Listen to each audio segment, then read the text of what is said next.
The night before our wedding, my mother needed a $50,000 emergency deposit for surgery. I went to my fiancé, Major Adrian Hayes, hoping he would listen before it was too late. He only saw the number. He paid the deposit in the end, but something between us broke that night. That money became the beginning of every name he would ever use against me. After that, every time I asked him for help, he sent me $100. When I was in a car accident, he sent $100. When I begged him to attend my mother's funeral, he sent $100. 8 months ago, I found out I was pregnant. I sent him 77 voice messages, desperate to tell him we were having a baby. He never listened. He only sent 77 payments of $100. Later, when I started bleeding and was rushed into emergency surgery, I called Adrian and begged him to come to the hospital to answer the doctors to save our child. He sent $100 again. At the same time, Madeline's Instagram story showed Adrian in his dress uniform beside her at a lavish officers' charity gala. The comments all treated them like the perfect match. I stared at the screen until my hand went numb. I was begging for him from the edge of an emergency room while he stood under chandeliers beside another woman, looking as if he had already found the wife he wanted. By the time Adrian finally turned his phone back on, his staff officer's voice was shaking. "Major Hayes,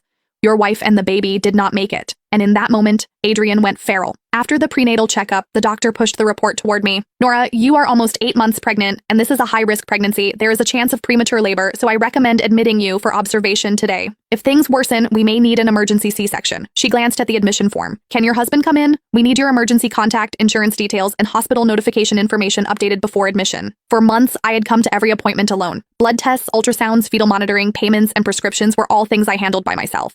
I knew the process so well that the nurses had stopped asking why no one came with me. I took out my phone and sent Adrian a voice message. "The doctor says the baby may come early. Can you come to the hospital?" A minute later, my phone vibrated. "Only a transfer. Adrian Hayes sent you $100. The note read, "Need money again?" I stared at the note and thought of the night before our wedding. Adrian had once looked at me as if I were the only thing he was sure of. Before he became Major Hayes, before dress uniforms and command briefings hardened every line of him, he had been the 22-year-old officer who fought his family to marry me. He saved training pay for a small ring, took night shifts to afford our first apartment deposit, and once crossed half the city after a field exercise just to leave hot coffee outside my dorm. When he proposed, he told me he would make me the happiest officer's wife in the world. Back then, I thought that was the man I was marrying. Later, I went to his apartment with my mother's hospital bill in my hand. I had not even finished explaining before he saw the amount. "My mother needs surgery tonight," I said. "Please, just listen to me first." Adrian did not take the bill, so they were right. "My parents said you came after me for money, and Madeline said you would ask for it sooner or later." He looked at the paper in my hand as if it were something filthy. "I did not believe them, not until you brought a $50,000 bill to me the night before our wedding." I tried to explain, but he was already looking at me like a stranger. "Did you think I could not walk away now that the wedding is tomorrow?"